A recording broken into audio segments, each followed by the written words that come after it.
இன்னைக்கு வரவேற்பு தந்திருக்கிற நம்ம நர்மதா ஜோதிடர் அவர்களை ஒரு நேர்காணல் நிகழ்வா அவங்கள இன்னைக்கு நேர்காணல் செய்யறோம்.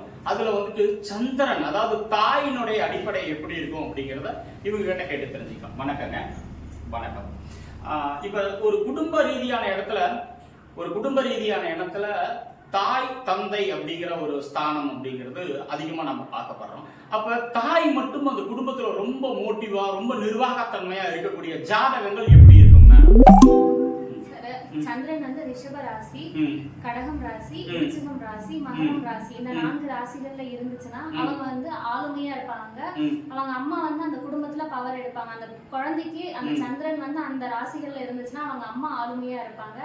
அப்பாவோட பாசம்ன்றது அந்த இடத்துல குறையும், அம்மாவோட ஆளுமைன்றது அதிகமா இருக்கும். அம்மாவோட ஆளுமை அதிகமா இருக்கும். அம்மாவுடைய வாழ்க்கை இதுல போராட்டமாவும் இருக்கும். அம்மாவோட வாழ்க்கை போராட்டமாவும் இருக்குங்க. எப்படி போராட்டங்கள்னா எந்த மாதிரிங்க?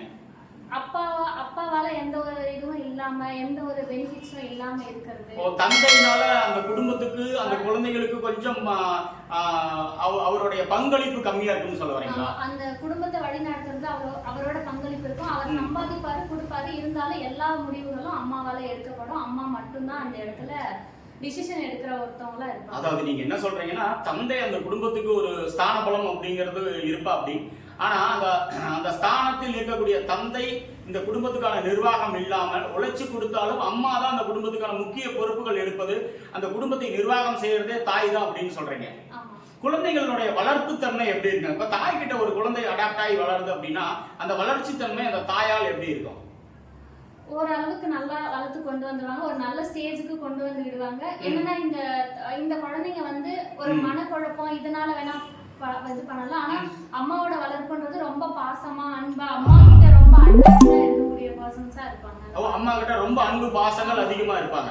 பிற்கால வாழ்க்கையிலுமே இப்ப அதாவது அந்த குழந்தை வளர்ந்து பெருசாகி படிச்சு ஒரு வேலைக்கு போயிட்டு பிற்கால ரீதியான இடத்துல அவர் திருமணம் வரைக்கும் போகுதுன்னு வச்சுக்கோங்களேன். அந்த திருமண உறவுல வாழ்றப்ப தாய்க்கு ஒரு முக்கிய பங்களிப்பு இருக்குமா? இந்த குழந்தைகள் எப்பயுமே இல்ல மனைவிங்கிற ஸ்தானத்துக்கு முக்கியத்துவம் கொடுக்குமா? இது போல வளரக்கூடிய குழந்தைகள், ஒரு சில குழந்தைங்க பாத்தீங்கன்னா அந்த இடத்துல அம்மாவோட பவர் தான், பிள்ளை வாழ வேண்டிய வாழ்க்கையே தான் அம்மா தான் அந்த இடத்துல வாழ்வாங்க. அம்மா அந்த பிள்ளைகளோட வாழ்க்கையை ஒரு ஏதாவது ஒரு பொருள் வாங்க போனோம்னா கூட நீ இதை சூஸ் பண்ணுமா, இதுதான் உங்க லைஃபுக்கு நல்லா இருக்கும், அந்த இடத்துல கணவன் சொல்றதை பெருசா எடுத்துக்க மாட்டாங்க. அம்மா சொன்னா அதை உடனே டக்குன்னு எடுத்துக்குவாங்க. கணவனுக்கு முக்கியத்துவம் கொடுக்காம அந்த பெண் அவங்களுடைய தாய்க்கு, அதாவது அந்த பெண்ணுடைய தாய்க்கு முக்கியத்துவம் கொடுப்பாங்கன்னு சொல்றீங்களா? ஆமா. அந்த எப்பவுமே அவங்க அம்மா வளர்ப்பு அப்படின்றது அம்மா கிட்ட ரொம்ப அட்டாச்மெண்டா இருப்பாங்க, ரொம்ப பாசமா இருப்பாங்க.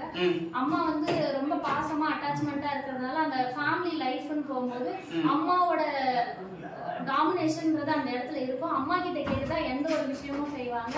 பெருசா மாமியார் ஃபேமிலி, ஹஸ்பண்ட் ஃபேமிலி அப்படின்னு இருந்தாலுமே கூட அம்மா சொல்றது சரி, என்னதான் மத்தவங்க சொன்னாலும் அம்மா சொல்றது சரி அப்படின்ற மாதிரி எடுத்துட்டு போவாங்க. தாயினுடைய நிர்வாகம், அந்த நிர்வாகம் அப்படிங்கறது அந்த குழந்தைய வளர்த்து எடுத்து அவங்கள ஒரு நல்ல நிலைமைக்கு போயிட்டு அது அவங்க திருமணம் ரீதியான உறவுக்கே வாழ்க்கைக்கே போனாலும் அப்பயுமே அவங்க அம்மாவோட இன்டர்ஃபயர் கொஞ்சம் அதிகமா இருக்கும் அப்படின்னு சொல்றீங்க.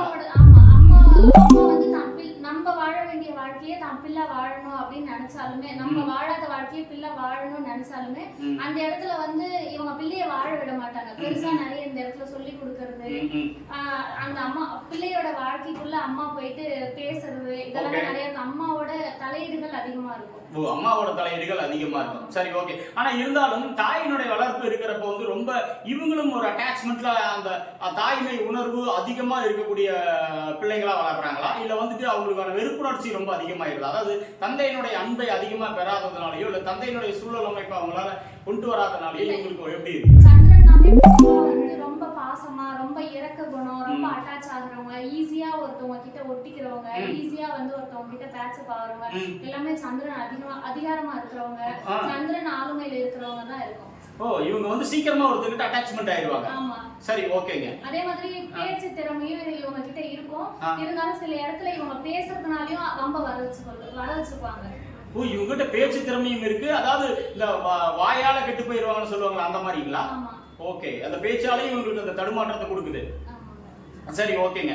அப்ப இந்த தாயினுடைய அமைப்பு அப்படிங்கிறப்ப ஒவ்வொரு குழந்தைங்க, ஒரு பெண் பிள்ளைய தாய் வளர்த்துறப்ப அவங்களுக்கு ஒரு முழுமையான ஒரு இடத்துல அந்த உணவு அப்படிங்கறத கூட அவங்களுக்கு சமையல் அப்படிங்கிறது சொல்லலாம்.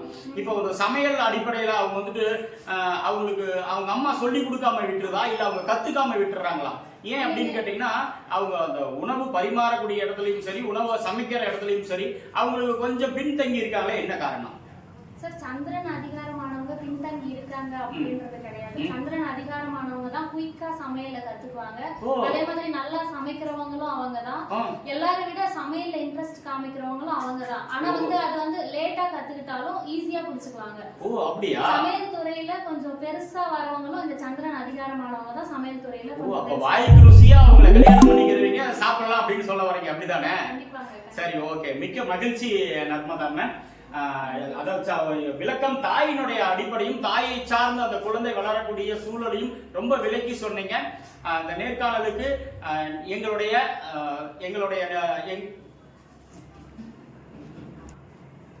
நேர்காணல் நிகழ்ச்சிக்கு முழுமையான ஒரு அருமையான விளக்கம் கொடுத்த நர்மதா மேடமுக்கு மீண்டும் ஒரு முறை நன்றி தெரிவிச்சு.